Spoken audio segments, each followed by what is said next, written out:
ሊቃናተ ነድ ዘሰማያዊት ማይፈድ በእንተ በግዑ እቀብዋ ነዛቲ ያዘድ።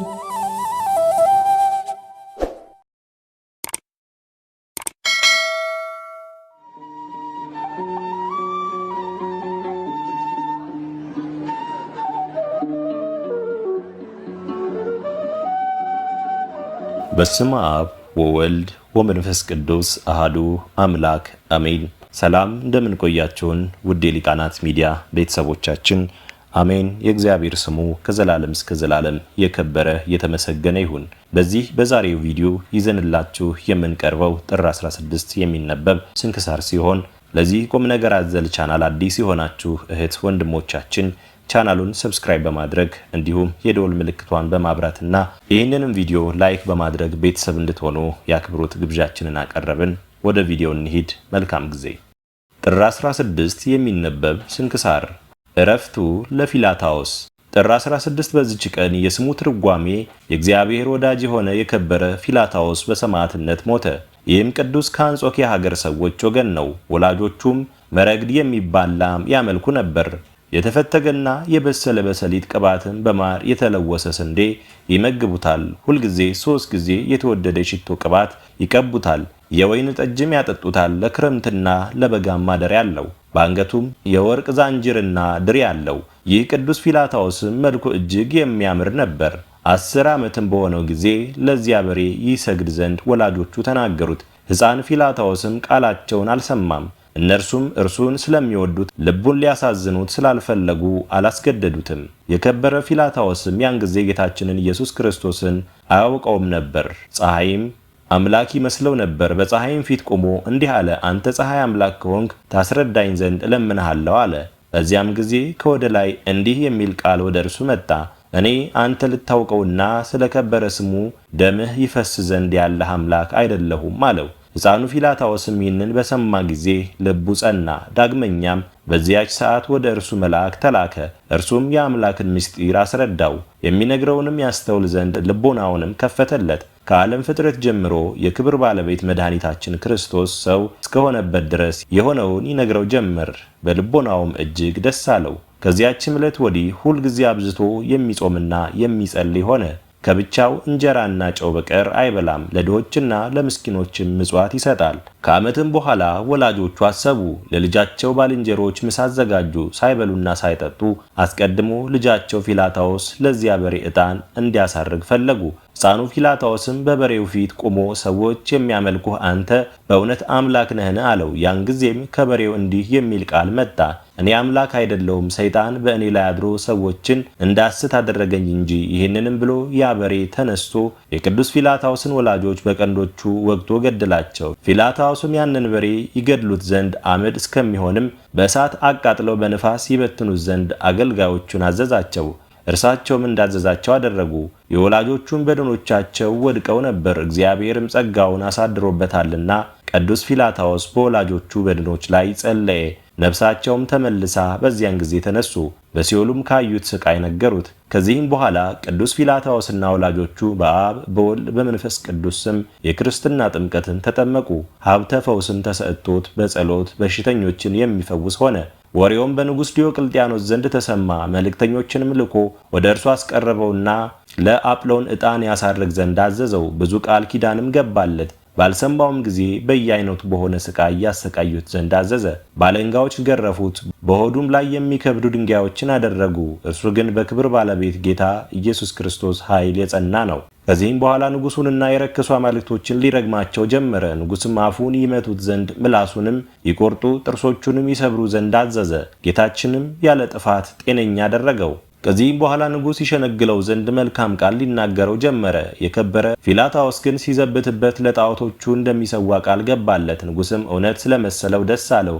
አጵሎንንና አገልጋዮቹን ለጣዖት የሚገዙትን ሁሉንም እንዲያመጡላቸው አዘዘ። ዳግመኛም በከተማው ውስጥ አዋጅ ነጋሪ ይዞር ዘንድ አዘዘ፣ እንዲህ እያለ ሁላችሁም አሕዛብ ኑ፣ ፊላታዎስ ለአማልክት ሲሰዋ ታዩ ዘንድ። አሕዛብም ሁሉ ወደ ፍርድ አደባባይ ተሰበሰቡ። ጣዖቱንም በጎዳና ውስጥ ሲያመጧቸው የከበረ ፊላታዎስ የክብር ባለቤት ጌታችን ኢየሱስ ክርስቶስን ጣዖቱንና አገልጋዮቹን ጣዖት አምላኪዎችንም ሁሉንም ምድር አፏን ከፍታ ትውጣቸው ዘንድ ለመነው። ዋጠቻቸውም። በአደባባዩም ውስጥ ታላቅ ጩኸትና ሽብር ሆነ። ይህንን ድንቅ ሥራ አይተው ብዙዎች በክብር ባለቤት ጌታችን ኢየሱስ ክርስቶስ አመኑ። ንጉሥም ተቆጥቶ ራሳቸውን በሰይፍ እንዲቆርጡ አዘዘ። ቆረጧቸውም። የሰማዕትነት አክሊልንም ተቀብለው ወደ ዘላለም ሕይወት ገቡ። የከበረ ፊላታዎስንም ማሰቃየቱን ንጉሥ በሰለቸው ጊዜ ራሱን በሰይፍ ይቆርጡ ዘንድ አዘዘና ቆረጡት። የሰማዕትነት አክሊልንም በመንግሥተ ሰማያት ተቀበለ። ለእግዚአብሔርም ምስጋና ይሁን። እኛንም በዚህ ሰማዕት ጸሎት ይማረን፣ በረከቱም ከእኛ ጋር ትኑር ለዘላለሙ አሜን። ዕረፍቱ ለአባ ጰላዲዮስ። በዚህችም ቀን የከበረ አባት ተጋዳይ የሆነ ጰላዲዮስ አረፈ። ይህም ቅዱስ ከዋሻው ሳይወጣ የሴቶችን ፊት ሳያይ 50 ዓመት ኖረ። ድንቆች ተአምራቶችን የማድረግና የትንቢት መናገር ሀብት ተሰጠው። ዜናውም በቦታው ሁሉ ተሰማ። በምስር አገር አንድ ነጋዴ ነበር። ይነግድም ዘንድ መርከብ ተጭኖ ሄደ። ማዕበልም ተነስቶበት ለመስጠም ደረሰ። በአባ ጰላዲዮስ ጸሎት ተማጽኛለሁ፣ ከሞት ከዳንኩ 100 ወርቅ ዲናር ለእርሱ እሰጣለሁ ብሎ ጮኸ። በዚያም ጊዜ በመስቀሉ መርከቡን ሲቀዝፍ አባ ጰላዲዮስን አየው፣ ወደ ወደብ አደረሰው። ከዚህም በኋላ ወደ አገር ውስጥ በደረሰ ጊዜ ያነጋዴ ፈረስ ተከራይቶ ያንን 100 የወርቅ ዲናር ይዞ ወደ አባ ጰላዲዮስ ሄደ። በመሸም ጊዜ በአንዲት ሀገር በእንግዳ ማደሪያ ውስጥ አደረ። በዚያም ሞሪት የሚባል ሰው አግኝቶ በልቡ ያለውን ሁሉ ሚስጥሩን ነገረው። ሞሪትም እኔ ቦታውን አውቀዋለሁና ወደ እርሱ አደርሳለሁ አለው። በማግስቱም ሁለቱም ወደ አባ ጰላዲዮስ ሄዱ። በደረሱም ጊዜ ሰላምታ ሰጡት። ነጋዴውም ያን ያመጣውን ወርቅ ሰጠው። አባ ጰላዲዮስም አይቶ ባረከው። እንዲህም አለው፣ ወደዚህ ወርቅ ፍላጎት የለኝም፣ ነገር ግን በእግዚአብሔር ፊት ጠቃሚ እንዲሆንህ ሂደህ ለድሆችና ለችግረኞች በትነው አለው። ነጋዴው ግን ይቀበለው ዘንድ ከእግሩ ስር ወድቆ ማለደው። ጥቂትም ወሰደለትና እንዲህ አለው፣ ለበረከት ይህን ተቀብያለሁ፣ የቀረውን እንዳዘዝኩህ አድርግ አለው። ነጋዴውም ወርቁን ይዞ ተመለሰ። ከተራራውም ወርዶ ከወንዝ ደረሰ። በዚያም ጊዜ ሰይጣን በሞሪት ልብ አደረና ገንዘቡን ሊወስድ ወደደ።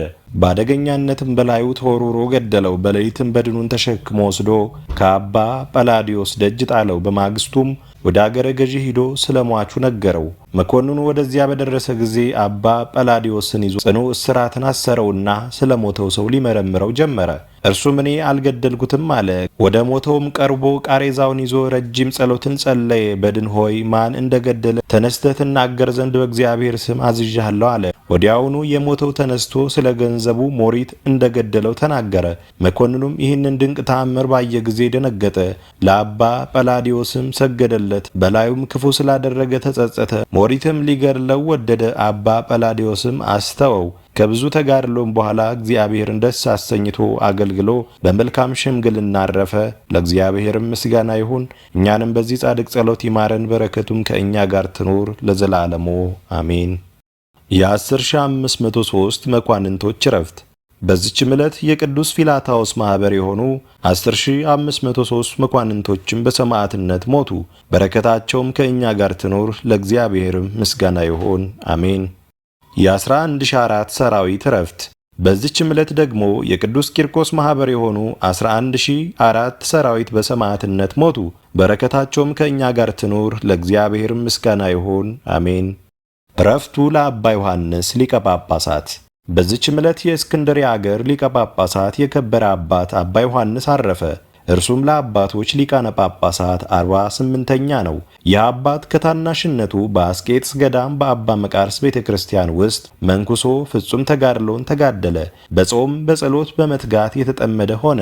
በእግዚአብሔርም ተመርጦ በሰማዕቱ ቅዱስ ሚናስ ቤተክርስቲያን ሊቀ ጳጳሳት አባ ሚካኤል ቅስና ሾመው። የቤተ ክርስቲያኑንም ገንዘብ ሁሉ ምድሩንም በውስጧ የሚገባውን መባና ስዕለቱንም አስረከቡት። መልካም አስተዳደርንም አስተዳደረ። በሰላም በፍቅር አገለገለ። ከእርሱ አስቀድሞ የነበረ ሊቀ ጳጳሳት አባ ሚናስ ባረፈ ጊዜ የሾሙትን ሊቀ ጳጳሳት ይመርጡ ዘንድ ኤጲስቆጶሳቱና መምህራኑ ተሰበሰቡ። ብዙዎችንም መርጠው ስማቸውን በክርታስ ጻፉ። አንድ ጻድቅ ሰውን በሰማዕት ቅዱስ ሚናስ ቤተክርስቲያን የተሾመውን ቀሲስ ዮሐንስን ለምን ረሳችሁት አላቸው። ሁሉም በእውነት እርሱ ለዚህ ሹመት የተገባ ነው አሉ። ከዚህም በኋላ ስሙን በክርታስ ጽፈው ከእነርዚያ ጋር ቀላቀሉት። በመሠዊያ ላይ አድርገው 3 ቀኖች ሲጸልዩና ሲቀድሱ ኖሩ። ከዚህም በኋላ ሕፃን አምጥተው አንዷን ክርታስ እንዲያነሳ አዘዙትና በውስጧ የዚህ ቅዱስ ስም ያለባትን አነሳ። አይተውም መልሰው ከክርታሶቹ ጋር ቀላቀሏት። ሌላ ሕፃንም አመጡና እርሱም ያችን ክርታስ ደግሞ አነሳት። አይተው እንደ ቀድሞ መልሰው ቀላቀሏት። ሶስተኛም ሕፃን አመጡ። እርሱም የዚህ አባት ዮሐንስ ስም ያለባትን ያችን ክርታስ አነሳ። እግዚአብሔርም እንደመረጠው ተረዱ። ከዚህም በኋላ ያለ ውዴታው ይዘው በእስክንድርያ አገር ላይ ሊቀ ጵጵስና ሾሙት። በተሾመም ጊዜ እንደ ሐዋርያት አጠባበቅ መንጋዎቹን ጠበቀ። ወደ እግዚአብሔርም ለሚያደርሱ መጻሕፍቶችን ያነብላቸው ነበር። በበጎ ሥራና በቀናች ሃይማኖት የሚያጸናቸው ሆነ። ችግር ላለበት ሰው ሁሉ አብዝቶ የሚራራና የሚመጸውት ሆነ። በዘመኑም 1 መስፈሪያ ስንዴ ዋጋው 2 የወርቅ ዲናር እስኪሆን በግብፅ አገር ታላቅ ረሃብ ሆነ። ድሆችና ችግረኞች ከሕዝቡም ውስጥ ብዙዎች ወደ ቤቱ ደጃፍ ይሰበሰቡ ነበር። ረዳቱ ማርቆስንም በአብያተ ክርስቲያናት ገንዘብ ላይ ሁሉ ሾመው። ጌታችንም ከሰዎች ላይ ቁጣውን እስካራቀ ድረስ ለችግረኞች ሁሉ በጠዋትና በማታ የሚሰጣቸው ሆነ። ስለዚህም ይህ አባት ዮሐንስ መሐሪ ተብሎ ተጠራ። ከዚህ በኋላ ይህ አባት አብያተ ክርስቲያናትን ሠራ፣ በጌጥ ሁሉ አስጌጣቸው። እረፍቱን በቀረበ ጊዜ ለካህናቱ የሚያርፍባትን ቀን ነገራቸው። እንዲህም አላቸው፣ እኔ ጥር 16 ቀን ተወለድኩ። በዚችም ቀን ሊቀ ጵጵስና ተሾምኩ። ደግሞ በዚች ቀን አርፋለሁ። ይህንንም ሲላቸው ኤጲስቆጶሳቱ አለቀሱና አባታችን ሆይ ከአንተ በኋላ ሊቀ ጵጵስና የሚሾም ማን ነው አሉት። እርሱም ረዳቴ ቀሲስ ማርቆስ ነው፣ የክብር ባለቤት ጌታችን ለዚች ሹመት መርጦታልና አላቸው። በሹመቱ 23 ዓመት ከኖረ በኋላ ጥር 16 ቀን አረፈ። በዘመኑም በእስክንድርያ ሊቀ ጵጵስና በግፍ የተሾመው ዳዊት ሞተ።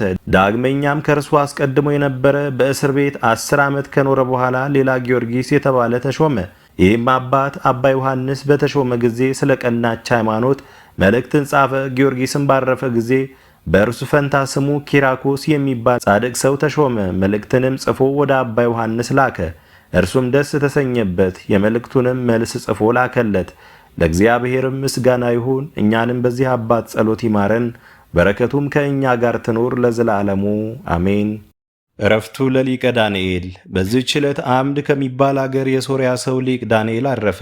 የዚህም ቅዱስ አባቱ በወርቅና በብር ባለጸጋ የሆነ ነው። አባቱም በሞተ ጊዜ የሀገረ አምድ ጳጳስ አባ ዲዮናስዮስ ይህን ቅዱስ አሳደገው፣ የቤተ ክርስቲያንንም ትምህርት አስተማረው። ከዚህም በኋላ ድቁና ቅስና ሾመው፣ የምንኩስና ልብስንም አለበሰው። ሀብተ ፈውስም እስከተሰጠው ድረስ ከሰንበት እስከ ሰንበት ሳይበላ በጾም በጸሎት ጸንቶ ኖረ። ከዚህም በኋላ የሴቶችን ፊት እንዳያይ ፈጽሞ ስዕለትን አደረገ። እናቱም ወሬውን በሰማች ጊዜ ወደ እርሱ መጣች፣ ታየውም ዘንድ ላከችበት። እርሱም የሴቶችን ፊት እንዳላይ ስዕለት ተስያለሁ አላት። እርሷም እኔ እናትህ አይደለሁምን? እንዴት እንደ ሌሎች ሴቶች ታስመስለኛለህ? አለችው። እምቢ ባላትም ጊዜ ክንብንቧን ገልጣ 2 ሴቶች አንድ ልብስ ለብሰው እያዩ ሲጠቃቀሱብህ እግዚአብሔር ያሳየኝ ብላ ረገመችው። ከጥቂት ቀንም በኋላ አንድ ምዕመን ሰው ለሊቅ ዳንኤል 300 የወርቅ ዲናር ወሰደለት። በማታም ጊዜ ከሊቅ ዳንኤል ደጃፍ ሲደርስ ከእርሱ ጋር ያለ ወዳጁ ስለ ገንዘብ ፍቅር በላዩ ተነስቶ ገደለው። ስለ ሟቹም የአምድ ንጉሥ በሰማ ጊዜ አባ ዳንኤልን ያቀርቡት ዘንድ አዘዘ። በወሽባ ቤት ያሉ 2 ሴቶች የአባ ዳንኤልን መምጣት ወሬ በሰሙ ጊዜ ከችኮላቸው ብዛት የተነሳ ያዩት ዘንድ አንድ ልብስ ለብሰው ወጡ። አባ ዳንኤልም እናቱ የተናገረችውን ስለደረሰበት ፈገግ ብሎ ሳቀ። ንጉሥም ስለሞተው ሰው አባ ዳንኤልን በመረመረው ጊዜ እኔ አላደረግኩትም፣ ነገር ግን የገደለውን ራሱ ይናገር አለ። በዚያም ጊዜ ሟቹ በአባ ዳንኤል ጸሎት ተነስቶ ገዳዩን ተናገረ። ይህንንም ድንቅ ተአምር ንጉሡና ሕዝቡ ሁሉ አይተው በአባ ዳንኤል ፊት ሰገዱ። በቅዱሳኑ ላይ ድንቅ ሥራ የሚሠራ እግዚአብሔርንም አመሰገኑት። ከዚህም በኋላ ለአባ ዳንኤል እጅ መንሻ ንጉሥ ብዙ ወርቅን አመጣ። አባ ዳንኤልም ከእርሱ መቀበልን እምቢ ባለ ጊዜ ንጉሥ ገዳምን ሠራለትና ብዙ መነኮሳት ተሰበሰቡ። ወደ መልካም ሽምግልናም በደረሰ ጊዜ ጥቂት ታመመና በሰላም አረፈ። በረከቱም ከእኛ ጋር ትኑር፣ ለእግዚአብሔርም ምስጋና ይሁን አሜን። አስጀምሮ ላስፈጸመን ለልዑል እግዚአብሔር ክብር ምስጋና ይሁን መቼም መች ለዘላለሙ አሜን። ውድ የሊቃናት ሚዲያ ቤተሰቦቻችን ጥር 16 የሚነበብ ስንክሳር ወደ እናንተ አቀረብን። ይህን ይመስል ነበር።